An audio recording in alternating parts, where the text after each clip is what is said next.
আচ্ছা, এবার প্রশ্ন হলো ইতিকাফ করলে উপকারিতা কি? শুনুন, ইসলাম বৈরাগ্যবাদের ধর্ম না। বিয়ে শাদী, সন্তান সন্ততি, বাজারঘাট সব কিছু বন্ধ করে দিয়ে জঙ্গলে যেয়ে আল্লাহর ইবাদত করবেন, এই কথা ইসলাম বলে না। দুনিয়াতে থাকবেন, পরিবার জীবনযাপন করবেন, স্ত্রী সন্তানদের প্রতিপালন করবেন, দেখাশোনা করবেন, বাজার সদাই করবেন, ব্যবসা বাণিজ্য করবেন, এইটাও ইবাদত। কিন্তু একটা বছরের মধ্যে আল্লাহ রাব্বুল আলামিন মুমিন নারী আর পুরুষদের জন্য 10টা রাত আর 10টা দিন বৈরাগ্যবাদের মতো রেখেছেন। পুরা বৈরাগ্যবাদ না, মতো। মানে এই 10টা রাত এবং দিন বান্দা দুনিয়াবি কাজ থেকে ফারেগ হয়ে এক আল্লাহর দিকে মনোযোগী হয়ে ইবাদত করবে। কেন এই 10টা রাত রাখলেন? এর মূল কারণ লাইলাতুল কদরের নেকি লাভ করা। এটা হলো আসল উদ্দেশ্য। এখন এই কথাটা আমরা বলতে গেলে আমাদের দেশের লোকজন বলবে, লাইলাতুল কদর তালাশ করতে কি 10টার 10 দিন ইবাদত করা লাগে নাকি? 27 রাতে ইবাদত করব, তাই তো কদর হয়ে গেছে। আমাদের দেশের মানুষ মনে করে কি 27 রাতেই হলো কদর। এইটা হলো একটা ভুল ধারণা। 27 রাতে কদর হতে পারে, নিশ্চয়তা দেওয়ার অধিকার পৃথিবীর কোনো হুজুরের নাই। হাদিস নেন, কদর সম্পর্কিত যতগুলো হাদিস বর্ণিত আছে প্রত্যেকটা হাদিসে এই কথাটা উল্লেখ করা, ইলতামিসুহা, তোমরা কদর তালাশ করো, তাহাররাও, তোমরা অনুসন্ধান করো। ভাই, কোনো জিনিস যদি ফিক্সড থাকে তাহলে তালাশ করা লাগে? অনিশ্চিত হলে তালাশ করা লাগে। অনিশ্চিতটা কি? রমজানের 21তম রাত থেকে শুরু করে 30তম রাত, এর যে কোনো একটা রাতে হতে পারে। কোন রাতে আমরা বলতে পারি না, অনিশ্চিত। তাহলে কি হবে? একজন বান্দা আর বান্দির কাজ হবে 10টা রাত আর 10টা দিনেই ইবাদত করা। এখন 10টা রাতে এবং দিনে আমাদের অনেক সময় বিভিন্ন কাজকর্ম থাকে, দুনিয়াবি কাজের সাথে আমরা জড়িয়ে পড়ি। ধরেন যেই রাতে কদর, ওই রাতে আপনার ভাই অসুস্থ হয়ে গেছে, আপনি তারা নিয়ে ব্যস্ত আছেন, ইবাদত করতে পারলেন না, এমনটা হতে পারে না? এই জন্য কদর তালাশ করার জন্য একজন বান্দা বান্দি এতেকাফে বসবে। একটু কথা বলে নেই তো, এতেকাফ আমাদের দেশের পুরুষরা কম বেশি করে, নারীরাও করে। কিন্তু নারীরা করে কোথায় জানেন? ঘরের এক কোণে। এইটাও কিন্তু সুন্নাত বিরোধী আমল।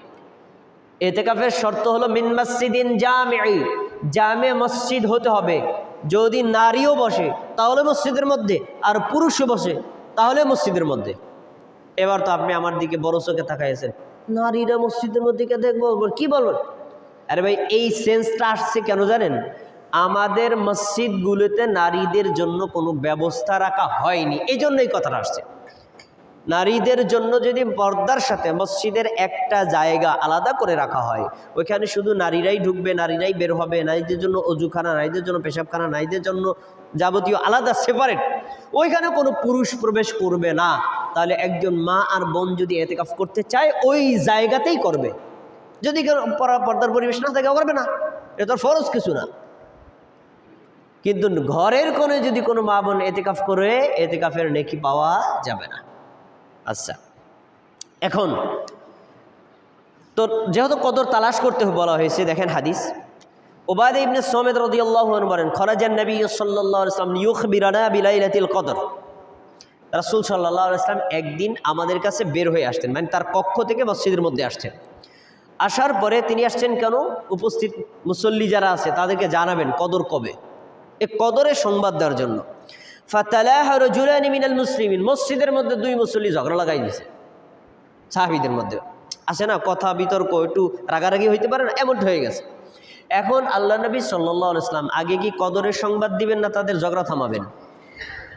আগে তো ঝগড়া থামাবেন, তার বলো কথা। কারণ ঝগড়া থামাতে গেলে সান্ত্বনামূলক 2-4 কথা তো বলা লাগে। ওই কথাগুলো বলতে গিয়ে রাসূল সাল্লাল্লাহু আলাইহি ওয়াসাল্লাম কদরের যে ফিক্সড তারিখ আল্লাহ জানাইছেন ভুলে গেছেন। ভুলে যাওয়ার পরে তিনি তাদেরকে বলছেন, শোনো, খরাজাতু লিউখবিরুকুম বিলাইলাতিল কদর, আমি তো আমার কক্ষ থেকে তোমাদের কাছে বেরিয়ে আসছিলাম এই জন্য কদর কবে সেটা জানানোর জন্য। ওই রাতে তোমরা ইবাদত করবা। কিন্তু ওই 2 জন পরস্পর ঝগড়া করছে, ওদেরকে থামাই থেকে আমি ভুলে গেছি। আল্লাহ আমার অন্তর থেকে উঠে এনেছেন, আমি ভুলে গেছি। এরপরে তিনি বলছেন, শোনো, ওয়া আসা আইয়াকুনা খাইরাল লাকুম, আল্লাহ যে আমাকে জানায়া দিলেন আবার ভুলাইয়া দিলেন, হয়তো এটার মধ্যে তোমাদের কোনো কল্যাণ আছে। কল্যাণ আছে কিনা? আছে। কিভাবে আছে?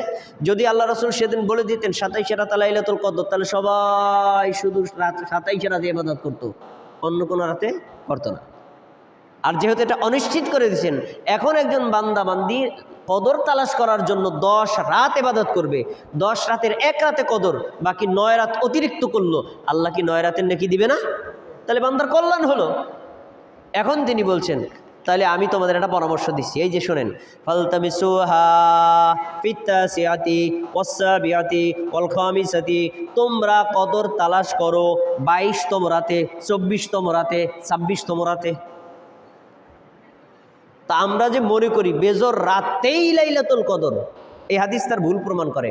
বেজর রাতে হওয়ার সম্ভাবনা আছে, কিন্তু জোর রাতেও হতে পারে, এই হাদিস তার দলিল। তার রাসূল সেদিন কি বললেন?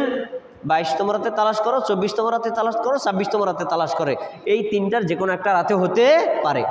আচ্ছা, এরপরে হাদিস দেখেন, রমজানের শেষ দশকের বেজর রাতগুলোতে কদর হতে পারে, তাও হাদিস আছে। রাসূল সাল্লাল্লাহু আলাইহি ওয়াসাল্লাম বলেন, তাহাররাউ লাইলাতাল কদরি ফিল ওয়াতরি মিনাল আশরিল আওয়াখির মিন রমাদান, তোমরা রমজানের শেষ দশকের বেজর রাতগুলোতে লাইলাতুল কদর তালাশ করো। রমজানের শেষ 10টা রাতের বেজর রাতে, 21তম রাত, 23তম রাত, 25তম রাত, 27তম রাত, 29তম রাত, এই 5টা রাতের যে কোনো একটা রাতে হতে পারে, তোমরা তালাশ করো। তাহলে রাসূল সাল্লাল্লাহু আলাইহি ওয়াসাল্লাম এইখানেও কিন্তু অনিশ্চিত করে 5টা রাতের অনুসন্ধান করতে বললেন। এবার কদর যে ফিক্সড একটা রাতে না, তার প্রমাণ আমি আপনার 2টা দলিল দিব। আবু দাউদ একটা হাদিস আছে, রাসূল সাল্লাল্লাহু আলাইহি ওয়াসাল্লাম বলছেন, তোমরা 23তম রাতে কদর তালাশ করো, কারণ ওই রাতেই লাইলাতুল কদর আছে। একেবারে রাত ইন্ডিকেট করে বলছেন, তাহলে ওই বছরে কদর ছিল 23তম রাতে। বুখারীতে একটা হাদিস আছে, ওবাদা ইবনে আবু সাঈদ খুদরি রাদিয়াল্লাহু তাআলা আনহু থেকে, তিনি বলেন, আমরা রাসূলের সাথে ইতিকাফে বসছিলাম 11তম রাত থেকে শুরু করে 20তম রাত পর্যন্ত, মাঝের 10টা রাতে। 20তম দিনে আমরা মসজিদে আমাদের বেডিংপত্র সব গুছাইছি, বাসায় চলে যাব। ফজরের নামাজ পড়ার পরে রাসূল সাল্লাল্লাহু আলাইহি ওয়াসাল্লাম বলছেন, তোমরা সবাই বসো। তোমরা আমার সাথে কি জন্য বসছিলা ইতিকাফে? লাইলাতুল কদর তালাশ করতে না? লাইলাতুল কদর আমাকে দেখানো হয়েছে মাঝের 10 রাতে নাই, শেষ 10 রাতে আছে। তাহলে আমি আবার ইতিকাফে বসে গেলাম, আমি আর বাড়িতে যাব না, তোমরাও বসে যাও। খেয়াল করে শোনেন কথাটা, তোমরা বসে যাও। এখন শেষ 10 রাতে তালাশ করতে বসছেন, আল্লাহ রাসূল বসে গেলেন, সাহাবীরা বেডিংপত্র গুছাইছিলেন যাওয়ার জন্য, আবার গেলেন না, সবাই বেডিংপত্র আবার বিছায় নিলেন। তিনি বললেন, তবে কদর কোন রাতে আমি স্বপ্নে একটা জিনিস দেখছি, ওটা মনে আছে। কি? আমি স্বপ্নে দেখলাম যে যেই রাতে কদর হয়েছে ওই রাতে বৃষ্টি হয়েছে। বৃষ্টি হওয়ার কারণে মসজিদে নববীতে কাদা হয়ে গেছে, আমি কাদা মাটির উপর সিজদা দিছি। 20তম দিনে যখন এই আল্লাহ রাসূল এই কথা বললেন, তখন রাসূল সাল্লাল্লাহু আলাইহি ওয়াসাল্লামের সাথে সাহাবায়ে কেরাম সবাই ইতিকাফে বসে গেল। সন্ধ্যা হওয়ার পরে রাতে বৃষ্টি হলো। খেয়াল করে শুনতে হবে হাদিসটা, রাতে বৃষ্টি হলো। মসজিদের উপরের ছানি ছিল খেজুর পাতার, বেশি বৃষ্টি হওয়ার কারণে টপকায় টপকায় পানি মসজিদের ফ্লোরে পড়ছে। ফ্লোরে পড়ার কারণে, ওটা তো পুরো আমাদের মতো ফ্লোরে ব্যাপার টাইলস ছিল না, মানে বালি এবং সুনাসুরকি মিলানো ছিল, পড়ছে, কাদামাটি হয়ে গেছে।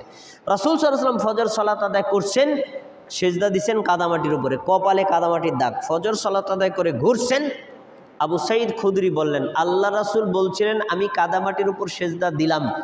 আমরা সেই রাতে দেখেছি 21তম রাতে আল্লাহ রাসূল সাল্লাল্লাহু আলাইহি ওয়াসাল্লামের ফজর সালাত আদায় করার পরে তার কপালে দাগ ছিল। এখন আপনাদের কাছে জিজ্ঞাসা, ওই বছর কদর কোন রাতে ছিল? কোন রাতে ছিল? 21তম রাতে, একেবারে স্পষ্ট হাদিস। তাহলে যদি কদর 27 রাতেই প্রতি বছর হয়, সারা জীবন হয়, তাহলে আল্লাহ রাসূলের জমানায় 21তম রাতে লাইলাতুল কদর হলো কিভাবে? তাহলে বোঝা যাচ্ছে 27 রাতে নির্ধারিত না, হতে পারে। আচ্ছা, তাহলে আমরা আমাদের শেষ দশকের একটা আমল পেলাম, আমরা লাইলাতুল কদর তালাশ করে ইবাদত করব। 2টা। 3 নম্বর, যাকাত